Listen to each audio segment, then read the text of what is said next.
When you save on auto insurance for driving safe with USAA Safe Pilot, you'll feel like a big deal, even in a traffic jam. Save up to 30% with USAA Safe Pilot. Restrictions apply. Now, on News Talk 105.9 WMAL. O'Connor and Company. It's been a long time since I've dressed up like a giant 8-foot-tall white pussycat at a big opening in New York. The Met Gala. So much cringe. Talk about that in a bit. Coming up in 30 minutes, also dressed up like a giant 8-foot-tall pussycat is Chris Plant, because he is just a pussycat. He'll be joining us. I'm Larry O'Connor alongside Julie Gunlock.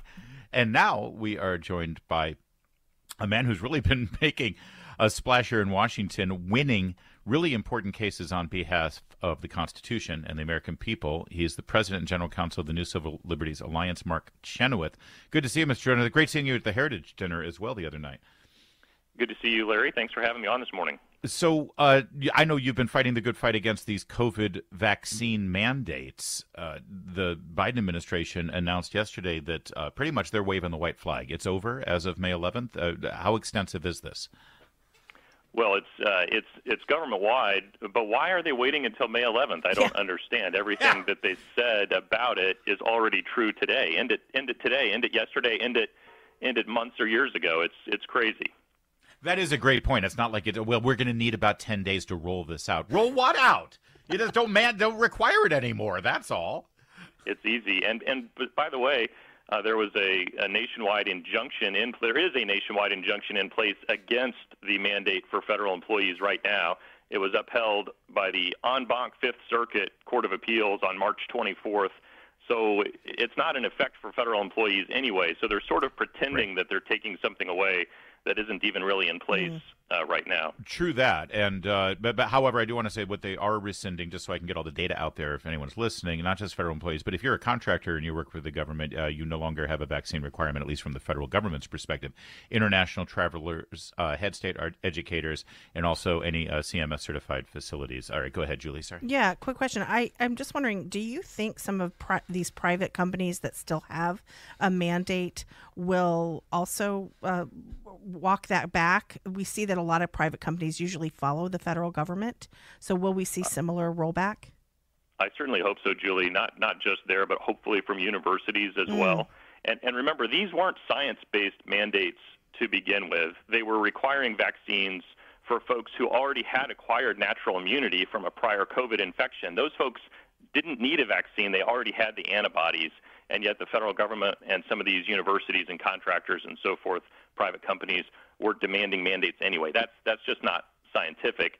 And the government mandated vaccines even after they knew that the vaccines didn't stop transmission of the virus to third parties, which is really the only justification for a mandatory vaccine to begin with. So science wasn't really playing into the decision, just as it isn't playing into the decision to wait until May 11th to lift this. What if a company says, because it's really, at this point, it really is just a question of private companies that are still misguidedly putting these mandates out there. What if a company says, well, listen, the health of our employees is important to us, and the cost of health care is important, so if they don't get the vaccine, it means that if they get COVID, it'll cost us more in health insurance. Is that a valid argument? Can you discriminate against somebody because they might end up costing you more with health insurance? Well, unfortunately, the private companies have a lot more latitude than the federal government has to order something like this. My advice to these companies would be trust your employees' judgment. Different people are in different circumstances. If you're caring for someone who's immunocompromised or something like that, there may be a very good reason for you to go ahead and get a vaccine. But if you've already had a prior infection and you have the antibodies, then there isn't a reason for you to do that. And if you want to be science-based about it, then you need to have a more nuanced approach than just a mandate across your entire workforce. Yeah, recently Dr. Fauci spoke before a number of medical officials, and he got a standing ovation. You know, they were cheering for him. What are your thoughts on public health? I feel like they're not improving. In fact, we've seen some doubling down. Do you think some members of the public health community realize mistakes were made and that maybe these mandates shouldn't even be considered even early on in a pandemic? I know we have to make judgments, on every pandemic and every disease that comes forth, but do you think public health has learned anything from this experience? Well, I hope so, Julie. Mistakes were made is one of those wonderful Washington euphemisms that avoids attaching blame where it belongs. Anthony Fauci misled the entire country deliberately. Yes. That's what happened. And, we at the New Civil Liberties Alliance gave him our King George III Award for the worst bureaucrat in America last year because he violated more civil liberties of Americans than anyone else by spreading his lies about COVID. And I think that has done more damage to the public health establishment than anything else. I grew up in a family. My dad was a doctor. I'm a big believer in science and medicine, but you can't lie to the American people and then expect them to trust you the next time around. It's really terrible what Anthony Fauci has done to this country.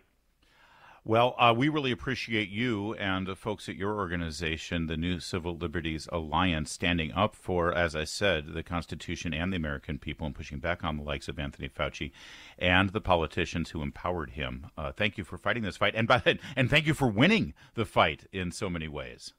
Well, thank you very much, Larry and Julie. And let's hope that the federal government, if it has learned its lesson, Julie, it will rehire some of these people yes. That it fired. And I didn't see that White House announcement saying that they were going to stop this requirement for soldiers. And they're another group of people that have been suffering from these unnecessary mandates. Yeah, amen to that. It is 8:43. Like many people might. When you save on auto insurance for driving safe with USAA Safe Pilot, you'll feel like a big deal, even in a traffic jam. Save up to 30% with USAA Safe Pilot. Restrictions apply.